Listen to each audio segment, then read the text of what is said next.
안녕하세요. 네, 이진우 목사입니다. 오늘은 역사에 대해서 조금 살펴보고자 합니다.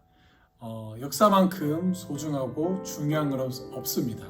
우리 기독교 역사도 마찬가지입니다. 많은 사람들이 역사는 지루하고 재미없다라고 이렇게 생각을 합니다. 예를 들어 현재 일어나는 일을 연구하기 위한 전주곡일 뿐이다 라는 것이죠. 그러나 현재의 배경을 알지 못하면 바로 지금 일어나는 일을 이해할 수조차 없을 때가 많습니다.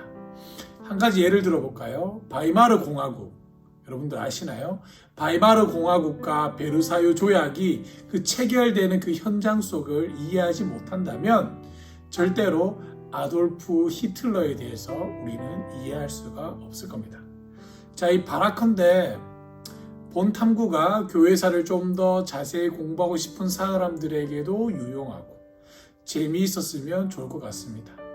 제가 오랫동안 학생을 가르치면서 깨달았던 것이 한 가지 있는데요. 그것은 역사를 잊은 민족에게는 미래가 없다라고 말했던 단체 신채호 선생님의 말씀을 기억을 한다는 겁니다. 아이들에게 계속 가르치면서 느꼈던 것은 역사는 끊임없이 되풀이되고 그 역사를 제대로 알지 못하면 결국에는 망하고 만다는 겁니다. 자, 그래서 저는 이 시간에 기독교의 역사를 사건과 또 이름으로 또 살펴보면서 현재 우리나라의 기독교는 초기 기독교와 어떻게 다른지를 한번 살펴보고 이해해보고 공부해보는 시간이 되기를 소망합니다. 자, 먼저 64년에서 177년 사이에 일어난 사건과 이름들인데요. 먼저 알아야 할 사건들은 이렇습니다. 첫 번째는 예루살렘 공의회입니다. 49년부터 50년입니다. 교회는 이방인에게도 복음이 필요하다라고 인정을 했습니다. 사도행전 15장에 보면 그 내용들이 잘 기록되어져 있죠. 또한 두 번째는 로마의 화재 64년입니다. 자, 화재로 수도의 70%가 파괴되었습니다. 네로 황제는 비난을 받자 기독교인들을 박해하기 시작합니다. 세 번째는 예루살렘 성전 파괴입니다. AD 70년입니다. 유대인들의 반란이 일어나자 베스파니우스 황제는 아들 디도에게 예루살렘을 점령하도록 명령했고 디도는 그 도시를 불사르고 성전을 완전히 파괴해버렸습니다. 네 번째는 트레안 황제에게 보낸 플리니의 편지입니다. 112년입니다. 폰투스의 총독 플리니는 트라이안 황제에게 그리스도인을 어떻게 다루어야 할 건지에 대해서 물었습니다. 트라이안은 그들을 건들지 말도록 지시를 했고 다만 그리스도인들이 괴롭힐 때만 문제를 삼게 했다는 겁니다. 다섯 번째는 폴리캅의 순교라고 볼 수 있겠고요. 155년입니다. 서머나, 지금의 터키 이즈미르 지역의 폴리캅은 황제에게 분양하지 않았다는 이유로 산채로 화형을 당하게 됩니다. 자, 이제는 꼭 알아야 할 이름들에 대해서 조금 살펴보겠습니다. 먼저 네로 황제입니다. 37년에서 68년이고요. 네로는 황제입니다. 로마의 화재 이후에 기독교인들을 박해하기 시작했고, 두 번째 로마의 클레멘트 96년에 사망했습니다. 1세기 후반의 대표적인 로마 지역의 목회자이고 로마 카톨릭에 따르면 네 번째 교황이기도 합니다. 빌립보서 4장 3절에 기록된 인물일 수도 있다라고 그렇게 추정해 볼 수도 있겠습니다. 세 번째는 요세푸스인데요. 37년에서부터 100년 동안 살았습니다. 이 요세푸스는 유대인의 작가이고 그의 작품은 초기 기독교와 예루살렘 성전 파괴를 묘사하고 있는 역사가입니다. 네 번째는 이그나티우스입니다. 35년에서 117년.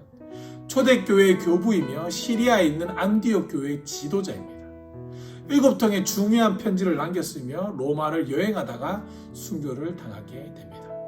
다섯 번째는 파피아스인데요. 60년부터 130년 동안 산 파피아스입니다. 이 파피아스가 굉장히 중요합니다. 왜냐하면 초대교회의 교부이자 복음서들이 만들어진 과정에 관한 편지를 남겨 놓아놨다는 겁니다. 그러니까 이 파피아스 때문에 역사적으로 굉장히 디테일하고 역사적인 팩트를 증명할 수가 있게 된 거죠. 여섯 번째가 폴리캅, 69년에서 155년 초대교회 교부입니다. 이그나티우스의 편지들을 보존했습니다. 일곱 번째는 순교자 유스틴입니다. 기독교 철학자이며 변증학자이고 로마에서 순교를 당했습니다. 자, 기독교인들은 누구일까요? 기독교인들은 누구일까? 아마 간단하게 대답하기란 쉽지 않을 것입니다. 로마 제국에 사는 사람들도 역시 처음 30년 동안에는 일치된 답변을 얻지 못했을 것입니다. 유대인들은 대부분 기독교인들은 옛 율법을 따르는 그리고 유대교를 나온 변절자로 간주했죠. 하지만 기독교인들은 유대인 메시아를 따른다라고 이렇게 주장을 했다는 것입니다. 그들은 자신들을 하나님의 이스라엘이라고 부르기까지 했습니다. 로마인들에게 있어서 기독교인들은 또 다른 유대교 종파에 불과했죠. 로마 제국은 유대인들의 신앙을 어느 정도 인정했기 때문에 유대인과 같은 관계가 있었던 초대교회 선교사들은 어느 지역에 가서든지 안전했다 이렇게 볼 수가 있겠습니다. 하지만 1세기 후반에 들어서면서 상황은 완전하게 바뀌게 됩니다. 100년경에 교회는 로마 제국으로부터 박해를 받기 시작했습니다. 그 이후에 30년 동안 이 기독교인들은 그 사정이 달라지지 않았죠. 유대인들은 자신들의 회당에서 기독교인들을 몰아냈고 로마 제국 안에서 예수를 믿는 사람들은 특별한 사람들이었습니다. 어째서 그랬을까요? 그에 대한 대답은 한 가지 사건에만 국한할 수 없지만 두 차례에 걸친 대화제는 그 상황을 이해하는 데 아주 중요한 구실을 합니다. 로마의 화제입니다. 64년 여름 로마는 누구도 상상하지 못했던 대화재가 일어나게 됩니다. 로마의 14개 구역 가운데 10개의 구역이 무엇 하나도 건질 수 없을 만큼 처절하게 불타버렸습니다. 로마의 화재가 발생했을 때 레노는 로마에서 멀리 떨어지지 않는 곳에서 머무고 있다가 화재 소식을 접하자 급하게 달려와서 화재 진압을 노력했으나 제대로 일이 진행되지 않았으며 오히려 이상한 소문들이 돌기 시작합니다. 어떠한 소문이었냐면 로마의 황제는 네로가 로마를 자신의 뜻대로 다시 건설하려고 일부러 불을 냈다는 소문이 돈 것이죠. 그래서 네로는 공중에 창고를 열어서 로마 시민들에게 후하게 인심을 썼지만 그 소문은 좀처럼 사그라들지 않았습니다. 네로는 자포자기 심정으로 희생양을 물색하기 시작했고 그때 눈에 띈 것이 바로 기독교인들이었습니다. 기독교인들은 소수였을 뿐 아니라 당시 로마 사람들에게도 그리 인기가 좋지 않은 집단이었습니다. 이런 측면에서 볼 때 네로는 기독교를 종교로 간주했던 로마의 최초 황제다라고 이렇게 볼 수도 있겠고 네로는 즉각 기독교인들을 박해하기 시작합니다. 자, 이 시기에 사도 베드로도 죽임을 당했다 이렇게 역사적으로 볼 수가 있겠습니다. 예루살렘의 몰락 70년입니다. 1세기 중반 무렵 로마인들과 유대인들의 관계는 매우 악화되어 있었습니다. 50년경에 수천 명의 유대인들이 유월절을 축하하고 있었고요. 예루살렘 성전 위에는 로마의 요새가 있었습니다. 유대 역사가 유세푸스에 따르면 로마의 경비병 한 명이 유대인들을 조롱하자 갑자기 폭동이 일어났고 그 과정에서 약 3만 명 가량의 유대인들의 남녀가 살해당하고 말았습니다. 이 일을 계기로 유대인들 사이에는 오랫동안 로마 제국에 대한 분노가 서서히 움트고 있었고요. 그들은 더 이상 학살을 눈뜨고 볼 수가 없었기 때문에 결국 폭동이 일어나게 되고 말았습니다. 자, 유대 반란군들은 예루살렘과 갈릴리 지역에 주둔하고 있던 로마의 요새를 공격했습니다. 그러나 네로는 베스파니아누스에게 6만 명의 군사를 주고 반란군을 제압할 것을 명했고 유대 반란군들은 강력한 로마 군대를 만나자 제대로 한번 싸워보지도 못한 채 도망을 하게 됩니다. 한창 예루살렘을 공격할 준비를 마쳤던 베스파시아니아누스 장군은 그에게 급한 전갈이 오는데요. 네로가 자살했다는 소식을 접하고 황제의 자리를 꿈꾸며 그는 곧바로 로마로 돌아가게 됩니다. 그리고 나서 황제가 된 베스파시아누스는 자신이 마무리하지 못한 일들을 결코 잊지 않았죠. 그는 그의 아들 디도로 하여금 자신의 임무를 대신하게 합니다. 디도 장군은 AD 70년 봄에 예루살렘을 포위하고 같은 해 8월 5일 예루살렘은 함락되고 맙니다.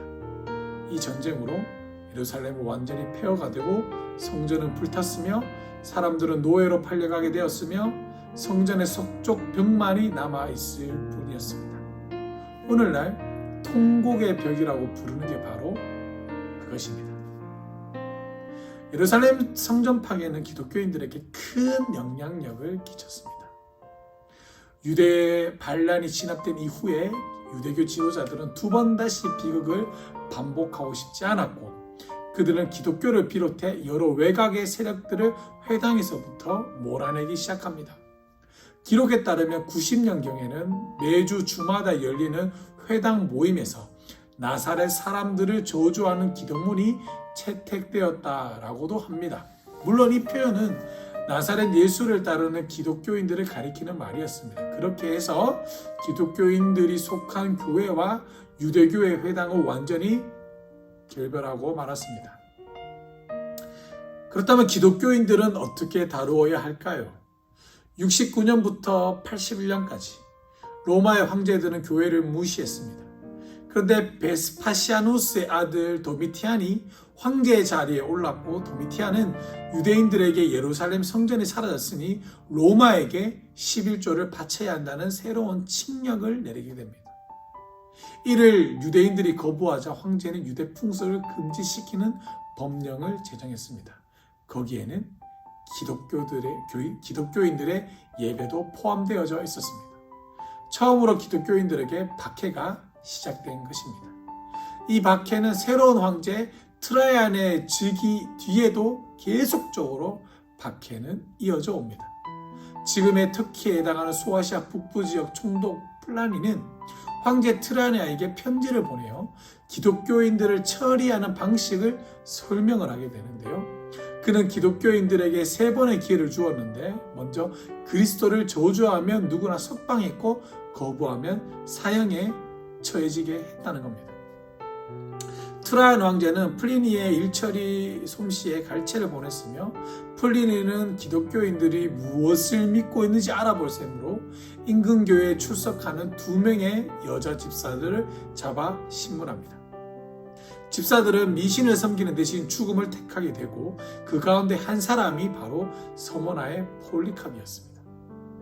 서모나의 폴리캅은 사도 요한의 제자로 알려진 뛰어난 목회자였습니다. 서모나의 경기장에서 서너 명의 기독교인들이 처형될 때에 그 자리에 모인 군중들은 한 음성으로 외치기 시작합니다. 무신론자들을 쫓아내라. 폴리캅을 찾아라. 기독교인들은 로마의 신들을 부정했기 때문에 로마인들은 기독교인과 유대인들을 무신론자라고 이렇게 불렀습니다. 폴리캅은 산채로 불태워져 가면서 이런 말을 남겼다라고 합니다. 무신론자들을 쫓아내라고? 내가 86년 동안 그리스도를 섬겼지만 그분은 나에게 어떠한 잘못을 하신 적이 없었고 그런데 어떻게 나를 구원해 주신 나의 왕을 모욕할 수가 있겠소?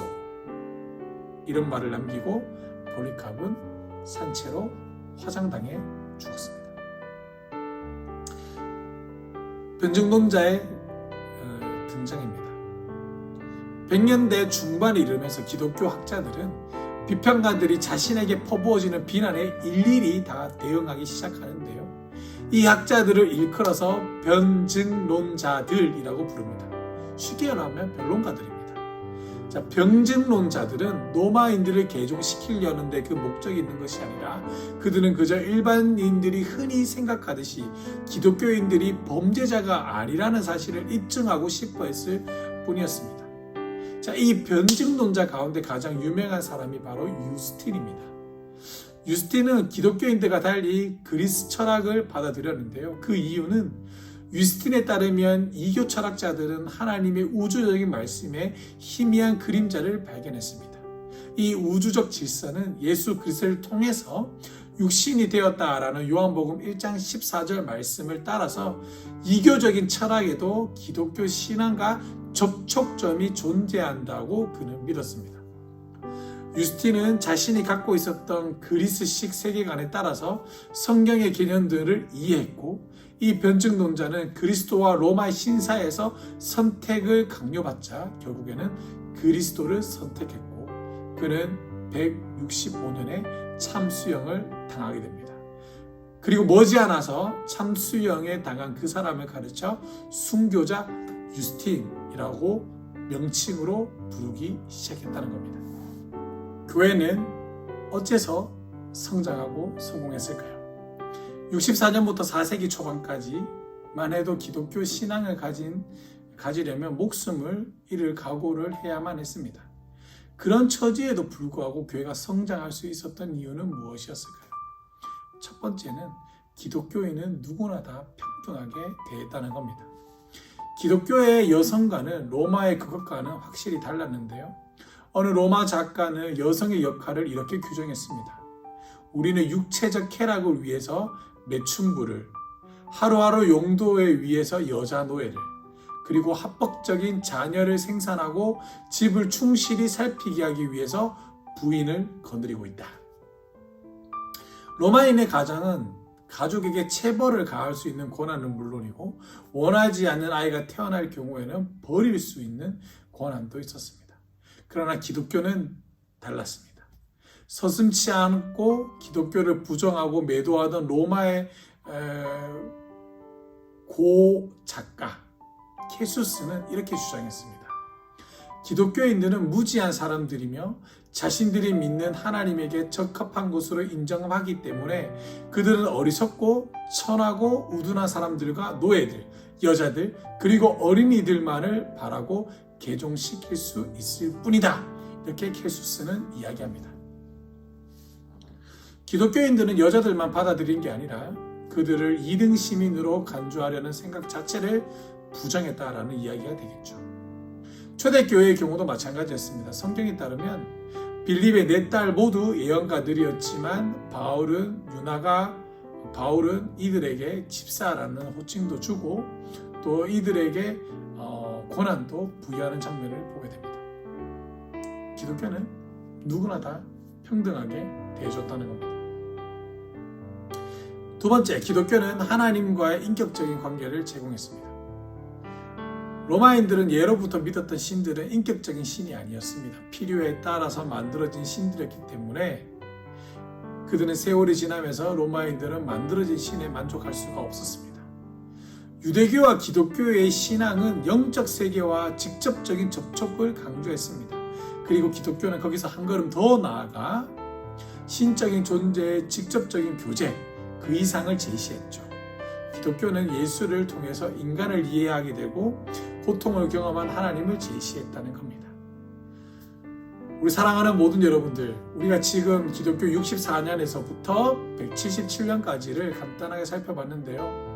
어려우면 어려웠다고 볼 수도 있겠습니다. 그러나 부담 갖지 마시고 천천히 따라오시면 여러분들 신앙에 크게 성장이 될 것입니다. 우리가 바른 신앙으로 바른 믿음으로 나아가시는 귀하고 복된 자들이 되기를 주님의 이름으로 간절히 축복합니다.